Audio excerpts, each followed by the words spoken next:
Log properties. Recall, we have these three special log properties that will allow us to simplify and just algebraically manipulate logs. Let's look at an example.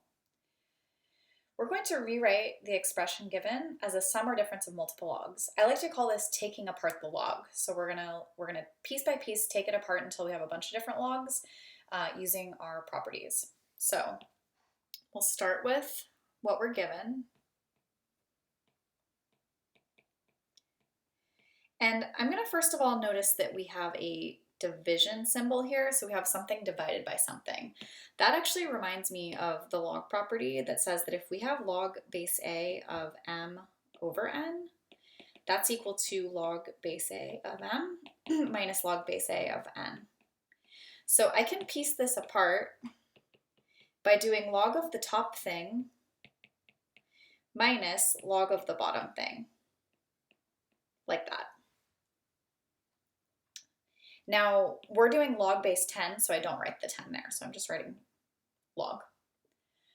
Okay, where do I go from here?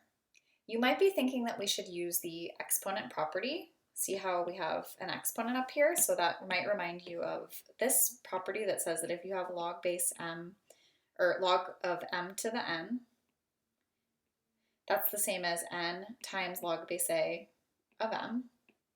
In other words, you can take exponents and pull them to the front. So we can go ahead and use that one, but we're only going to use it for the second one, and we'll talk about that in a second.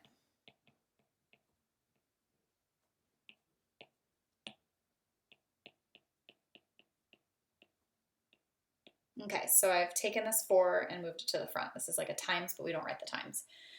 Okay, now I'm not doing it with this one. I'm not doing it with the 2, and here's why. In order to pull the exponent to the front, it has to be like the entire thing raised to that power. So you need the whole thing on the inside raised to the 2 or the 4 or whatever in order to pull it to the front. But right here, we only have the x being raised to the 2. Our 3 is not raised to the 2, so we don't have the whole inside raised to the 2. It must be the entire inside raised to the power in order to pull it to the front. So before we use the exponent property on the first piece here, we're going to have to use this multiplication property. So we have 3 times x squared here.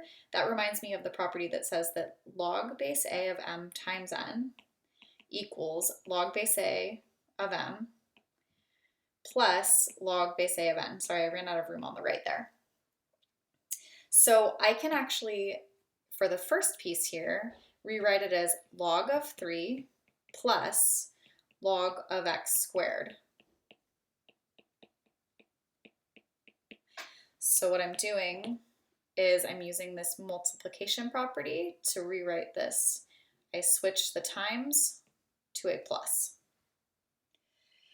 At this point, I can use the exponent property again. So now that I have the entire inside, this whole x to the 2, I can move the 2 to the front here. So this becomes log of 3 plus 2 log of x minus 4 log of 4. At this point, we're totally done. We've taken everything apart. How do you know when you're done? Well, you should only have inside of the logs, you shouldn't have any exponents in there. So like there should be no exponents. And also you shouldn't have anything being multiplied or divided, because if you have one of those 3 things, you can use one of the log properties to take it apart further.